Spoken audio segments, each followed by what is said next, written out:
केंद्रीय गृह मंत्री का 2 बार बिहार दौरा होता है और दोनों बार वो अपने मन से ये कहते हैं कि जेडीयू के साथ बीजेपी का कभी समझौता नहीं होगा। हमारे साथ कृषि मंत्री हैं, आरजेडी के वरिष्ठ नेता हैं कुमार सर्वजीत जी, उनसे जान लेते हैं ये बार बार ये कहने की बात क्यों आती है।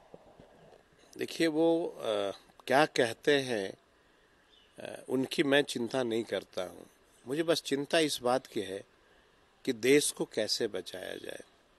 देखिए मैं एक बार चैनलों के माध्यम से देश के नौजवानों से एक सवाल पूछता रहता हूँ कि देश के किसी कोने में जाओ, वहाँ की मिट्टी को उठाओ और उसकी खुशबू को पहचानो कि क्या उस मिट्टी में से कहीं मुसलमानों की खुशबू आती है, क्या हिंदुओं की खुशबू आती है, सिखों की खुशबू आती है या किसी जाति धर्म की खुशबू आती है, या सिर्फ हम हिंदुस्तानी हैं इसकी खुशबू आती है।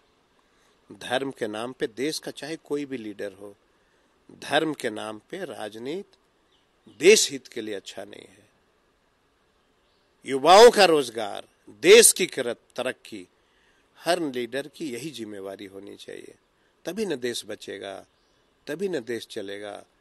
क्या हिंदुस्तान के लोग उस इतिहास का पन्ना उलट के नहीं देख रहे हैं कि दुनिया में कौन ऐसा कंट्री है जो धर्म की लड़ाई पे लड़ा और वो बर्बाद नहीं हो गया। आप उठा के देखिए, सीरिया है, अफगानिस्तान है, पाकिस्तान है, कोई ऐसा कंट्री जो धर्म की बात करता हो।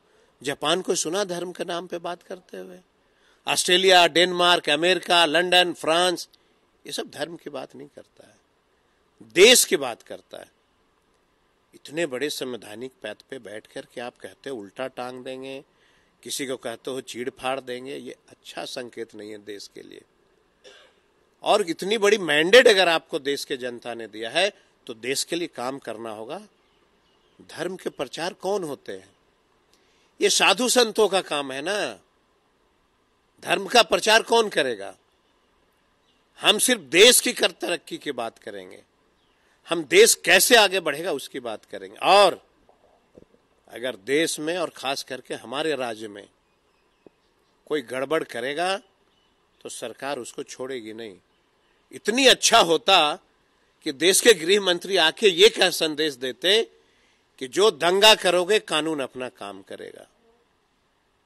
ये भाषा का अगर प्रयोग होता बहुत अच्छा होता देश के लोगों को। नौजवानों की बात करने वाले लोग सब भूल गए। और आपको ये पता होना चाहिए, ये चाणक्य नीति है कि जब कोई नेता फेलुअर होता है, देश का जब काम नहीं कर पाता है, तो धर्म के नाम पे भटका देना उसकी प्राथमिकता होती है। वही देश में हो रहा है। लेकिन एक चीज है, आपने देखा होगा कि कल भी सदन हंगामे की भेंट चढ़ गया और न्यायिक जांच की मांग की जा रही है बीजेपी के विधायकों की तरफ से। हमने तो चैलेंज किया था कि बहस कर लो सदन में। पूरे सभापति और अध्यक्ष सारे लोगों ने कहा कि बहस होनी चाहिए, बहस कर लो। तो जब मैं परिषद में था, माननीय सभापति ने कहा कि बहस कर लीजिए, तो क्या कहा नवल किशोर ने, क्यों करेंगे बहस? वो जानते थे कि जब बहस होगी तो कौन लोग दंगा में शामिल थे उसका पर्दाफाश सरकार कर देगी। उससे वो बचना चाह रहे थे।